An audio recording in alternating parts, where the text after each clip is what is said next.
Welcome students, welcome to study hours with Aditya Khurana. और आज हम चालू करने वाले हैं फ्लैश सीरीज़। चैनल को सब्सक्राइब कर देना। और आज हम चालू करेंगे फ़िज़िक्स को। ये शायद पहली वीडियो होगी मेरी फ़िज़िक्स की इस चैनल पे। और फिज़िक्स में आज हम चालू करेंगे क्लास 11th का मैकेनिक्स का पार्ट, जिसको मैं सबसे पहले चैप्टर ले रहा हूँ न्यूटन्स लॉ ऑफ मोशन। काफ़ी इंपॉर्टेंट और काफ़ी इंटरेस्टिंग चैप्टर है। अगर आप अच्छे से इसको करोगे, कुछ सवाल आते हैं जेईई में, काफ़ी वो हार्ड रहते हैं बच्चों के लिए, लेकिन हम धीरे धीरे करके उसको सबको क्रैक कर देंगे। मैं प्रीवियस ईयर क्वेश्चन भी करवाऊंगा। तो सबसे पहले इसका सबसे पहला टॉपिक आता है मोशन। मोशन काफ़ी छोटी क्लास से भी हम पढ़ रहे हैं कि अगर किसी बॉडी का जो मूवमेंट होता है उसे मोशन कहते हैं, है ना। ये देखो मैंने लिख रखा है इसमें, motion of a body is its movement and is defined by change either its location or orientation or both relative to other objects. Relative का मतलब है रिलेटिव मोशन के बारे में जब हम पढ़ेंगे, ये हम ऑब्जेक्ट्स के बारे में जैसे रिलेट करते हैं, तो यहाँ पे रिलेशन ज़्यादा से ज़्यादा अर्थ के रिस्पेक्ट में होता है, ठीक है। तभी हम बोलते हैं ना कि इतने किलोमीटर दूर है वो, इस लोकेशन पे लाई करता है। वो पूरा जो है वो अर्थ के मेरिडियन पे हम उसको रिलेट करते हैं, ठीक है, कि इसके रिस्पेक्ट में वो कहाँ पे लाई करता है, वो जगह कहाँ पे है, ठीक है। अब ये मूवमेंट की बात कर रहे हैं, तो मोशन तो काफ़ी छोटा टर्म था। और इसमें जो हमने दो नए टर्म देखे, नए तो नहीं है लेकिन जो लॉज ऑफ मोशन है इसमें अलग मीनिंग इनका है, जैसे कि लोकेशन और ओरिएंटेशन। तो मैंने इन दोनों को एक्सप्लेन कर दिया, लोकेशन और ओरिएंटेशन। आज काफ़ी बेसिक क्लास होगी, आज क्वेश्चन नहीं करवाऊंगा, थ्योरी थ्योरी होगी, फिर उसके बाद से क्वेश्चन भी होंगे और काफ़ी इंटरेस्टिंग रहने वाला है। लोकेशन में क्या कहते हैं इसको, location of a rigid body tells us where it is placed and can be measured by position coordinates of any particle of the body or its mass center. It is also known as position, ठीक है। Location क्या कहती है, location का मतलब है कि जो ऑब्जेक्ट है, रिजिड बॉडी है, वो कहाँ पे प्लेस्ड है, and can be measured by the position coordinates. Coordinates यानी कोऑर्डिनेशन एक्सिस, ठीक है, जो हम सीखते हैं ना वाई और एक्स एक्सिस, वहाँ पे कहाँ पे लाई करती है।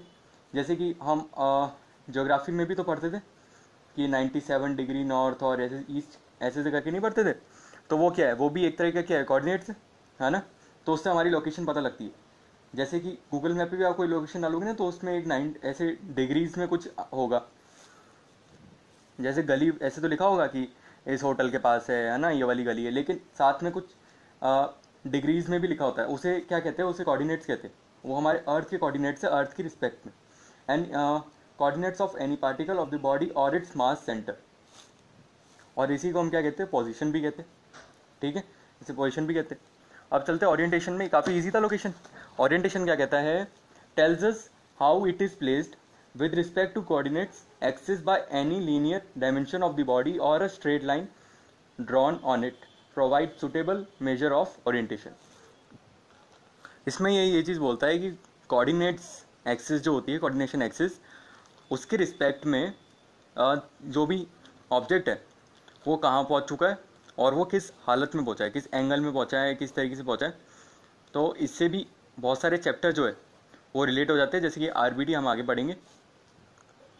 Bye any linear dimension of the body और straight line drawn on it, provide suitable measure of orientation. हम इसको कैसे पता लगाते हैं, जैसे कि ग्राफ में हमने देखा कि कोई भी कोऑर्डिनेशन एक्सिस पे एक ऑब्जेक्ट रख दो, फिर वो लास्ट में कहाँ पहुँचा, फाइनल पोजीशन, उसके बीच में से जो लाइन है एक लाइन बना दो, और उससे आपको पता लग जाएगा कि क्या है उसका एंगल। कभी कभी एंगल से पता लगा जा सकता है कि जैसे ये कोई चीज़ यहाँ पे थी, फिर वो यहाँ पे पहुँच गई, तो कितने ओरिएंटेशन कहाँ पे वो पहुँची, मतलब उसके बीच में कोई एंगल भी है कोऑर्डिनेशन एक्सिस के रिस्पेक्ट में। जैसे यहाँ पे एक्स एक्सिस है, यहाँ पे वाई एक्सिस है। इसको हम आगे की क्लासेस में मैं आपको डिटेल में बताऊँगा। अभी मुझे पता है समझ नहीं आ रहा होगा। तो अब हम करते हैं नेक्स्ट टॉपिक। नेक्स्ट टॉपिक क्या कहता है, translation motion and rotation motion. Rotation motion हम बाद में करेंगे, है ना, वो आगे वाले चैप्टर्स में आएगा।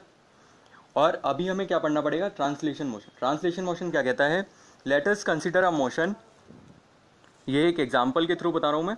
Late us consider a motion of plate involves only change in the position without change in orientation.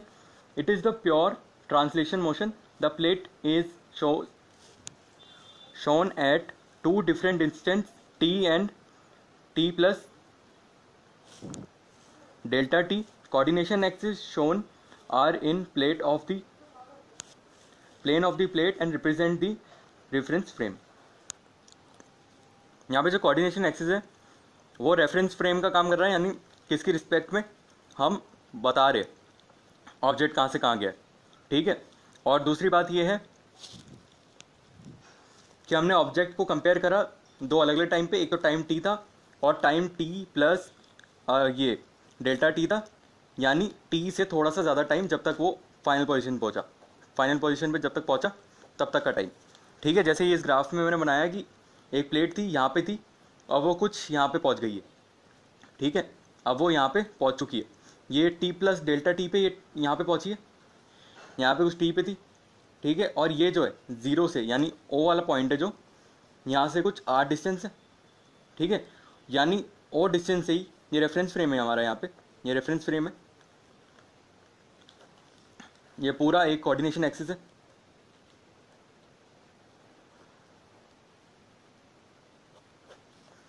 और जो डिस्टेंस है, डिस्टेंस क्या होगा, जो फाइनल डिस्टेंस है वो होगा आर प्लस डेल्टा आर, यानी इसमें कुछ ऐड हो गया डेल्टा आर, यानी कोई छोटा सा डिस्टेंस, यानी ये छोटा सा डिस्टेंस, यानी एक और चीज़ समझ आई कि हम यहाँ से देख रहे डिस्टेंस, वरना तो हम यहाँ से भी देख सकते थे ना कि यहाँ से यहाँ पे कहाँ तक पहुँचा, लेकिन हमने रेफरेंस फ्रेम कहाँ से देखा कि यहाँ मान लो यहाँ पे कोई आदमी खड़ा था, यहाँ पे कोई आदमी खड़ा था, उसने क्या देखा कि कोई चीज़ यहाँ पे थी और फिर ये यहाँ पे पहुँच गई, तो उसके लिए ये कितना दूर होगा, उसके लिए ये कितना दूर होगा आर यहाँ पे और आर प्लस डेल्टा आर यहाँ पे, यानी उसके लिए ये आर डिस्टेंस दूर होगा और ये वाली जो जगह होगी वो आर प्लस डेल्टा आर होगा। तो इसे क्या कहते हैं, इसे रेक्टिलिनियर ट्रांसलेशन मोशन भी कहते हैं। इसमें एक और बात होती है, इसमें ओरिएंटेशन नहीं होता और ये प्योर ट्रांसलेशन मोशन होता है, यानी बॉडी बिल्कुल भी घूमी भी नहीं रास्ते में और सीधी सीधी वहाँ तक पहुँच रही है, ठीक है। कोई एंगल का भी डिफरेंस नहीं आया, सीधी सीधी वहाँ पे पहुँच रही है, तो इसे रेक्टिलिनियर ट्रांसलेशन मोशन भी कहते हैं। एक सर्कुलर ट्रांसलेशन मोशन होता है, उसमें क्या होता है कि जैसे ये स्ट्रेट लाइन्स आ रही है यहाँ पे, स्ट्रेट यहाँ सीधा सीधा पहुँच गई चीज़ें, उसमें क्या होता है, उसमें इस तरीके से पहुँचती है, ठीक है, ये थोड़ा सा घूम के पहुँचती है, लेकिन इसे भी क्या कहते हैं, ट्रांसलेशन मोशन ही कहते हैं। कि इसमें क्या है, चीज़ घूमती घूमती नहीं आई, ऐसे कोई चीज़ हम जैसे कोई बॉक्स है का तो बॉक्स घूमता हुआ जाता है ना, उसकी जगह ये क्या है, सीधी सीधी पहुँच गई ऐसे फ्लैट। इसकी कुछ ऑब्जर्वेशन है, क्या कहते हैं, नन ऑफ लीनियर डायमेंशन और any line drawn on the body changes it's angle with the coordination. वही चीज़ बात बताई कि ये जो है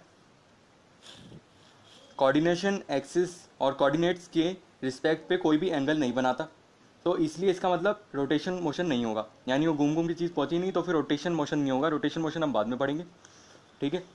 और सेकंड पॉइंट क्या कहता है, all particles of the body including its mass centre moves on identical, यानी वो बीच में जो लाइन बनी हुई थी उस प्लेट के बीच में और उससे आगे वाली लाइन बनी हुई थी, यानी ये सीधा यहाँ से यहाँ पहुँच रहा है।